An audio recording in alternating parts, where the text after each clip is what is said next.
ناظرین، اکثر آپ پاکستان میں دیکھیں تو آپ کو ایک چیز بڑی عمومی طور پہ عام ملے گی، اور وہ یہ کہ ہم لوگ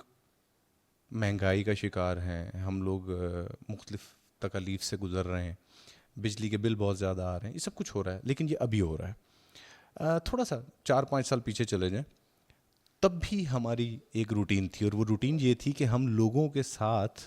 جب بھی ملاقات کرتے تھے تو ہمارے سے کوئی پوچھتا تھا کہ ہاں یار کیسا کام جا رہا ہے، تو ہم آگے سے اداسی والا چہرہ بنا کے کہتے ہیں بٹ ٹھیک ہے یار۔ اچھا، کوئی شخص اگر یہ کہہ بھی دے الحمدللہ بڑا اللہ کا احسان ہے،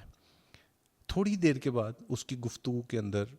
سوسائٹی کے حوالے سے وہ تمام تر معاملات ڈسکس ہوتے ہیں جس کا تعلق ناشکری کے ساتھ ہوتا ہے۔ بڑی غور طلب بات ہے ناظرین، اگر آپ آج سے 10 سال پیچھے چلے جائیں اور آپ یہ سوچیں کہ آج جو کچھ ہمارے پاس ہے، 10 سال پہلے ہم نے اس چیز کے بارے میں تصور بھی نہیں کیا تھا کہ یہ چیز ہمارے پاس ہوگی۔ مثلا اسمارٹ فونز، لیپ ٹاپس، گاڑی، سواری، گھر، مطلب بہت ساری ہمارے ارد گرد ہمیں چیزیں ایسی ملیں گی جن چیزوں کا تعلق ہماری اس لگژری کے ساتھ ہے جو کہ ہم نے آج سے 10 سال پہلے کبھی سوچا بھی نہیں تھا۔ شاید ہم دیکھ کر یہ کہا کرتے تھے کہ کاش یار یہ چیز میرے پاس ہو، لیکن وہ اچانک سے ہمارے پاس آنی شروع ہو گئی۔ لیکن اس کے باوجود اس سب سے پہلے بھی ایک بنیادی چیز ہے، اور وہ ہے گھر کا دسترخوان۔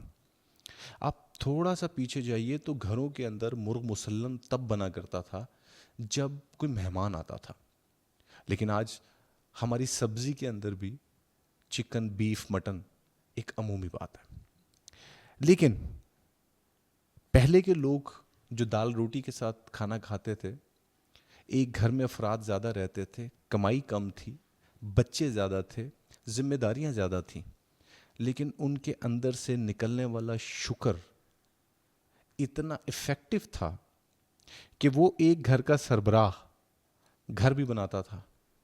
اپنے بچوں کی شادیاں بھی کرتا تھا، ارد گرد کے جینے مرنے میں بھی پارٹیسپیٹ کرتا تھا، ارد گرد کے لوگوں کی مدد بھی کیا کرتا تھا اپنی اس چھوٹی سی تنخواہ میں۔ لیکن ناظرین، آج ہم بہت کچھ کر رہے ہیں، ہمارے پاس بہتر گھر بھی ہیں، ہمارے پاس بہتر دسترخوان بھی ہیں، ہمارے پاس بہتر سواری بھی ہے، ہمارے پاس سب کچھ ہے، لیکن ہمارے پاس ایک چیز نہیں بچی، اور وہ چیز ہے شکر۔ انسان جب شکر سے خالی ہوتا ہے تو ملی ہوئی نعمت بھی انسان کے لیے وبال بن جاتا ہے۔ ہم آج آئندہ آنے والے کل پر تو پریشان ہیں، لیکن حال میں گزرنے والی صحت والی زندگی، ملنے والی سانس اور ارد گرد کے رشتے، وہ ہمارے لیے ناشکری ہیں۔ یہ ناشکری کا سلسلہ کھرب پتی سے لے کے ایک اس مزدور تک ہے جو کہ اپنی چھوٹی تنخواہ میں بھی گزارا کر رہا ہے، لیکن ہمارے پاس بچا نہیں تو صرف شکر۔